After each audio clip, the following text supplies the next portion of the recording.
नमस्कार दोस्तों, आप सभी का हार्दिक स्वागत है आपके अपने परिवार एसएससी 24/7 पर। साथ ही साथ प्यारे दोस्तों, आपके अपने मिशन वोकेबलरी में। तो चलिए आज की अपनी इस बड़ी प्यारी सी क्लास की शुरुआत करते हैं और मैं गारंटी के साथ बेटा आज वादा करता हूं आप सभी से कि ये 11 मिनट्स आपके लिए इतनी ज़्यादा कारगर साबित होने वाले हैं कि आप खुद कहोगे कि वाह सर मजा आ गया। तो चलो मेरे प्यारे दोस्तों, करते हैं अपने आज के इस प्यारे से सेशन की शुरुआत, जिसमें कि सबसे फर्स्ट वर्ड जो हम सीखने जा रहे हैं बेटा वो आपका क्वील। क्या है मेरे प्यारे बच्चे? क्वील। क्वील को आप सभी जानते हैं, यानी कि किसी को शांत करना। क्वील का मीनिंग क्या होता है मेरे भाई? शांत करना। क्वील यानी कि किसी को शांत करना। अब शांत करने का अपोजिट बताओ, क्या कहोगे बेटा जी? एक तरफ आपने किसी को मेरे भाई शांत किया है, तो शांत करने का अपोजिट आपका क्या होगा? एजिटेट यानी कि उत्तेजित करना। एजिटेट यानी कि मेरे भाई उत्तेजित करना। क्वील क्या वर्ड है मेरे प्यारे बच्चे? क्वील यानी कि शांत करना। शांत करने को क्या क्या बोलते हैं? Soothe, console, Horton. समझ रहे हैं क्या क्या होगा मेरे प्यारे बच्चे? मिटिगेट, एले। तो वो सभी वर्ड्स किसके लिए पार्ट काम करते हैं मेरे प्यारे बच्चे? शांत करने के लिए। तो शांत करने क्या होगा? एजिटेट। डेनी मना करना, रिड्यूस कम करना, इंटायर यानी कि संपूर्ण। और वर्ड कब का है बेटा? 2019 एमटीएस में आया हुआ वर्ड है। आगे मूव करता हूं। Our next word is. Our next word is. तो हमारा जो बेटा नेक्स्ट वर्ड होने वाला है क्या वर्ड है प्यारे बच्चे आपके सामने? कॉन्स्पीशियस। क्या वर्ड है मेरे भाई? कॉन्स्पीशियस। कॉन्स्पीशियस यानी कि कोई भी एक ऐसी चीज जो कि विशिष्ट है, उसको आप क्या बोलेंगे भाई? कॉन्स्पीशियस बोलने वाला है, यानी कि विशिष्ट। कॉन्स्पीशियस सिंपली आपका क्या हो गया दोस्त? विशिष्ट। तो विशिष्ट को क्या बोलेंगे? ऑब्स्क्यूर यानी कि अस्पष्ट। एपेरेंट बिल्कुल एकदम स्पष्ट, या फिर एक तरीके से एपेरेंट का एक मीनिंग हमारा और भी कैरी कर सकते हैं बेटा जी, कि कोई भी ऐसी चीज मेरे भाई जो कि स्पष्ट है, बिल्कुल एकदम सभी के सामने दीप्तिमान है। डिस्टिंक्ट अलग होता है, और नोटिसिएबल जिसको आप अलग से नोटिस करते हो। तो भाई विशिष्ट है, तो विशिष्ट को आप क्या बोलने वाले हैं? इसका भी अपोजिट आपको बताना होगा। तो ऑब्स्क्यूर तो भाई स्पष्ट हो गया, तो क्या होगा बेटा? आपका एपेरेंट ही यहां पर बनेगा। ठीक है, विशिष्ट यानी कि कुछ स्पेशल है, यानी कि अगर अलग अपोजिट इसका हो जाएगा सीधा सीधा एपेरेंट। ध्यान रहे, ऑब्स्क्यूर नहीं होगा।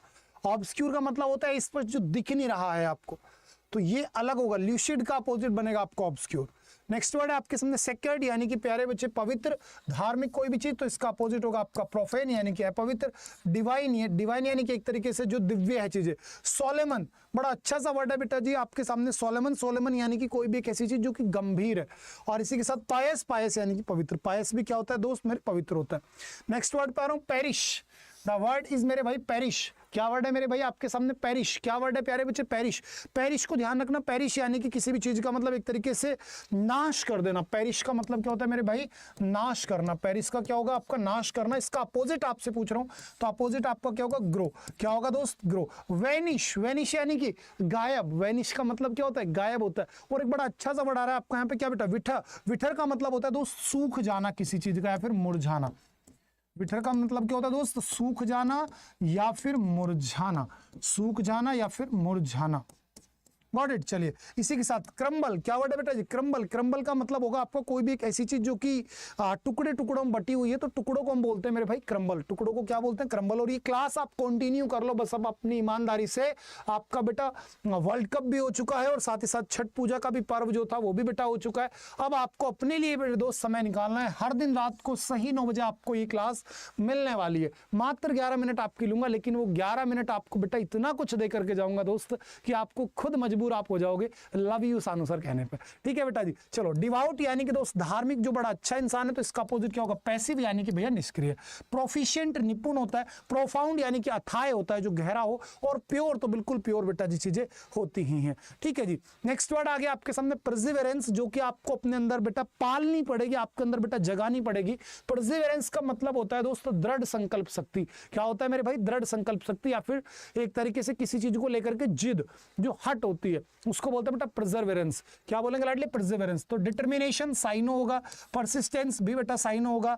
रिजोल्यूशन, रिजोल्यूशन जानते हैं ना कि आपको अपने आप से रिजोल्यूशन लेना पड़ेगा, आपको अपने आप से प्रण लेना पड़ेगा। तो perfect answer will be our instability. क्या हो गया मेरे भाई? आपका परफेक्ट आंसर सिंपली आपका हो जाएगा दोस्त मेरे, क्या? आपका इनस्टेबिलिटी। क्या हो जाएगा दोस्त मेरे? आपका instability will be the perfect answer. Done है बात? चलो अच्छे से आपको बातें समझ में आई, मैं आगे बढ़ता हूं। नेक्स्ट वर्ड पे आ गया, तो रिजोल्यूशन बेटा प्रण होता है। रिजोल्यूशन क्या होता है दोस्त? प्रण होता है। 2020 मेंस का क्वेश्चन है। Next manifest. मैनिफेस्ट यानी प्रकट करना। याद करो मैनिफेस्टो, हर एक जो पॉलिटिकल पार्टी वो अपना मैनिफेस्टो प्रकट कर देती है इलेक्शन के दौरान। तो मैनिफेस्ट यानी प्रकट करना, जिसको आप डाइवल्स बोलते हैं, इविंस बोलते हैं, इवॉल्व बोलते हैं, अनफोल्ड बोलते हैं, अनकवर भी बोल देते हैं, या फिर मेरे प्यारे बच्चे अनव्रैप बोल सकते हैं आप इसको। और साथ ही साथ आप इसे और क्या बोलेंगे? किसी चीज को प्रकट करने को क्या बोल सकते हैं, आप मुझे और बताइएगा, ठीक है। इसके बेटा अपोजिट आपसे मैं पूछ रहा हूं, तो डिस्गाइज छिपाना किसी चीज को, डिक्लेयर, डिस्टिंग्विश या फिर डिस्प्ले, तो आंसर होगा आपका सीधा सीधा मेरे दोस्त डिस्प्ले, सॉरी डिस्गाइज। डिस्गाइज यानी कि भाई किसी चीज को छिपाना, किसी चीज को छुपाना। नेक्स्ट है क्रूशियल, क्रूशियल यानी कि अति महत्वपूर्ण। क्रूशियल क्या होता है, अति महत्वपूर्ण बोलते हैं ना, बड़ा क्रूशियल टाइम चल रहा है, यानी बड़ा पीक टाइम चल रहा है, बड़ा महत्वपूर्ण टाइम चल रहा है। तो इसका अपोजिट आपका क्या होगा, ट्राइविवियल। क्या होगा दोस्त आपका, ट्राइविवियल। ट्राइविवियल यानी कि तुच्छ। ट्राइविवियल क्या होता है मेरे भाई, तुच्छ, जिसकी कोई वैल्यू ना हो, ठीक है। स्टेबल जो स्थिर मतलब एक तरीके से स्थिर है वो स्टेबल हो गया, एसेंशियल हो गया, अर्जेंट हो गया, तो perfect answer will be our trivial. क्या होगा आपका, ट्राइविवियल। नेक्स्ट है आपके सामने एंडोर्स। द वर्ड इज मेरे दोस्त एंडोर्स। एंडोर्स को ध्यान रखें, एंडोर्स का मतलब होता है किसी का समर्थन करना। बहुत प्यारा वर्ड है, ध्यान रखें, एंडोर्स यानी कि समर्थन करना। क्या होगा प्यारे बच्चे, समर्थन करना। क्या होगा दोस्त मेरे, समर्थन करना। अभी एक बच्चे ने कमेंट करके एक मेरे को बड़ा अच्छा सा सजेशन दिया कि सर आप ट्रिक्स क्यों नहीं बताते हर वर्ड की। अरे मेरे भाई दिन में केवल 11 वर्ड आपको मैं दे रहा हूं, क्या आप 11 वर्ड भी बिना ट्रिक्स के याद नहीं कर सकते जब मैं हर वर्ड का आपको हिंदी मीनिंग क्लियर कर दे रहा हूं। तो बेटा जी इन सभी वर्ड्स को डे टू डे आप याद करते हुए चलें, ठीक है। ट्रिक के चक्कर में ना लगे, परमानेंट काम कर लें। एंडोर्स यानी कि समर्थन करना। समर्थन कर रहे हो तो एफर्म होगा, सपोर्ट होगा, एडवोकेट होगा, रिनाउंस। रिनाउंस यानी कि त्यागना। तो perfect answer will be our renounce. क्या होगा आपका, रिनाउंस।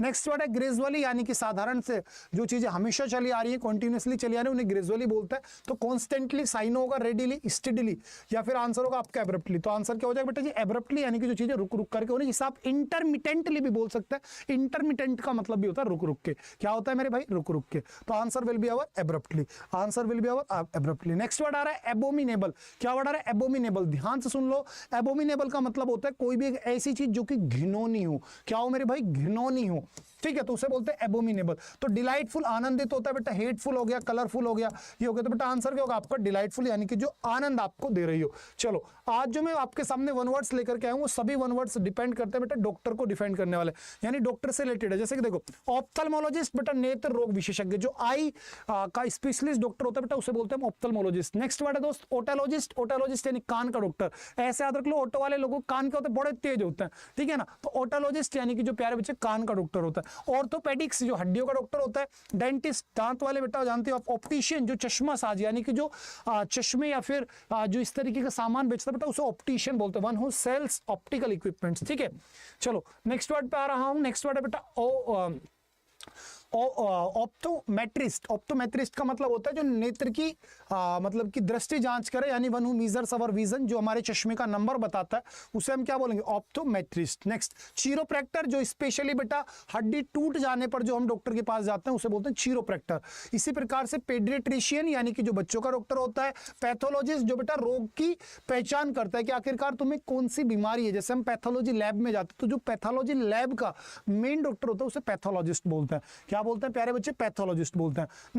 नेक्स्ट आपके सामने आ रहा है दोस्त बढ़िया सा वर्ड, क्या वर्ड आ गया आपके सामने, आप देख सकते हैं क्या वर्ड आ गया, पोडिट्रिस्ट। पोडिट्रिस्ट या फिर चीरोपोडिस्ट यानी कि पैर में संबंधित रोग विशेषज्ञ, जो स्पेशली पैर के एलमेंट वगैरह यानी कि जो पैरों में आपकी समस्या आ रही है, कुछ भी हुआ है तो उसके जो स्पेशली पैरों का डॉक्टर होता है उसे हम क्या बोलेंगे, पोडिट्रिस्ट या फिर मेरे दोस्त चीरोपोडिस्ट। नेक्स्ट वर्ड आ रहा है आपके सामने साइकेट्रिस्ट। साइकेट्रिस्ट यानी कि जो मानसिक रोग विशेषज्ञ होगा, और प्यारे बच्चे साइकोलॉजिस्ट जो मनोवैज्ञानिक होगा। ध्यान रखें दोनों में बहुत बड़ा फर्क है। साइकेट्रिस्ट मेरे प्यारे दोस्त जो मतलब इंसान मानसिक रूप से पीड़ित चल रहा है, वो डिप्रेशन में चला गया, उसको कोई और दिक्कत है, तो वो तो जाएगा साइकेट्रिस्ट के पास। और साइकोलॉजिस्ट यानी जिसने बहुत ज्यादा रीड कर लिया ह्यूमन को और उसको पता चल गया कि किस परिस्थिति में नॉर्मली इंसान क्या व्यवहार करता है, तो उस इंसान को बोलेंगे हम साइकोलॉजिस्ट। ठीक है, ध्यान रखें दोनों अलग अलग है। नेक्स्ट पे आता हूं, नेक्स्ट जो आपके सामने बेटा जी क्वेश्चन है, नेक्स्ट आपके सामने वन वर्ड आ गया दोस्त, राइनोलॉजिकल। राइनोलॉजिस्ट, राइनोलॉजिस्ट को ध्यान रखें, रिनोलॉजिस्ट होगा जो नाक का डॉक्टर होगा, ठीक है, नाक से संबंधित जो होगा।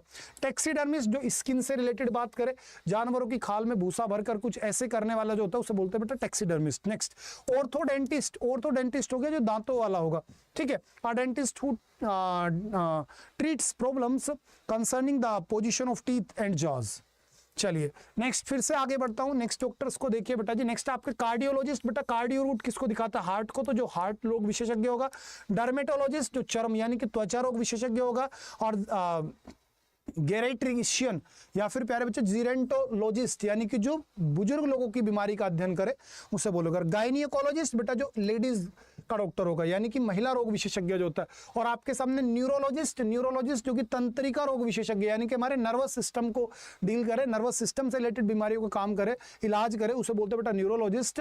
और आपका ऑब्स्टेट्रिशियन यानी कि प्रसव विशेषज्ञ यानी कि एक ऐसा डॉक्टर जो कि डिलीवरी कराने में बड़ा एक्सपर्ट हो, जो लेडीज की डिलीवरी होती है, जब बच्चे को जन्म लेडीज एक देती हैं तो उस दौरान जो डॉक्टर होते हैं उसे बोलते हैं बेटा जी हम ऑब्स्टेट्रिशियन। ये सभी के सभी वर्ड्स बेटा आपको ध्यान रखने। चलो बढ़िया बढ़िया से बेटा कुछ इडियम्स में आपके सामने जल्दी जल्दी में डिस्कस कर लेता हूं। अच्छे से कुछ इडियम होंगे जैसे कॉल इन वंस चिप्स यानी कि अपना प्रभाव इस्तेमाल करके कोई कार्य कर लेना, ठीक है। इसी के साथ कॉल इन क्वेश्चन किसी बात का विरोध करना, संदेह व्यक्त करना। इसी के साथ साथ कॉल इट अ डे यानी कि किसी कार्य को उसी दिन के लिए स्थगित कर देना, जैसे हम शाम के लिए स्थगित कर दें। नेक्स्ट है कॉल द शॉट्स यानी कि प्रभावी होना, ठीक है, और निर्देश देना लोगों को। नेक्स्ट आपके सामने आता है कैरी द बॉल। ध्यान रखें कैरी द बॉल, अगर कैरी द डे होता तो सफल हो जाना होता है, लेकिन कैरी द बॉल अगर आ गया तो किसी काम में इंचार्ज होना यानी कि जिम्मेदारी आप ही पे होना। कैरी द कैन यानी अपनी जिम्मेदारी या फिर गलती को स्वीकार करना। नेक्स्ट है कैरी द डे, वही बात सफल या फिर विजयी होना। नेक्स्ट आपके सामने इडियम आता है कैट अमंग द पिगन्स यानी कि परेशानी या फिर भय का कारण, ठीक है, कि यानी बहुत सारे कबूतरों के बीच में एक बिल्ली आ गई तो सोचने वाली बात है, बिल्ली उनका शिकार करेगी तो ये किसका ये कैसी परिस्थिति बनी, भय का कारण या फिर परेशानी। नेक्स्ट है कैच 22 यानी कि विकट परिस्थिति जिसमें विकल्पों पर अमल कर पाना बड़ा मुश्किल हो, ठीक है, उसे बोलते हैं कैच 22। इसी के साथ चैप्टर एंड वर्स यानी पूर्ण जानकारी जिसे आप इन्स एंड आउट्स भी बोलते हैं, ठीक है। And next word is our clink in one's armour यानी कि एक छोटा परंतु विनाशकारी दोष जिसे हम अचिल्स हिल्स भी बोल देते हैं, ठीक है। प्यारे बच्चे आपको पीडीएफ में यहाँ पर प्रोवाइड करा दूंगा, बढ़िया से आप इस चीज को जो बेटा जी पीडीएफ को 2-3 बार रिवाइज कर लीजिएगा। और ये जो मेरी क्लास है दोस्त इसे कंटिन्यू करो, इसमें मैं आपको 11 मिनट के अंदर बहुत सारा कंटेंट जो डिलीवर करूंगा। और वास्तव में बेटा ईमानदारी से कह रहा हूं आपके एग्जाम तक ये मेरे शो जो रहेगा ये कंटिन्यू रहने वाला है। आप अपने आप से पंचुअल हो जाओ, आप अपने आप से बेटा वादा कर दो कि कुछ भी हो हम इस शो को जरूर देखेंगे, ठीक है। अगर आज जो बेटा मैंने आपके सामने वर्ड्स और वोकैब्स क्लियर किए हैं, अगर आपको अच्छी लगी तो बेटा वीडियो लाइक करके अपने सभी मित्रों तक जरूर शेयर करिएगा। और जिस बच्चे ने अभी तक वीडियो देखी है वो जल्दी से बेटा कमेंट बॉक्स में मेंशन करो आई एम अ विनर। क्या मेंशन करना है बेटा जी, I am a winner. Bye bye दोस्त, गुड नाइट।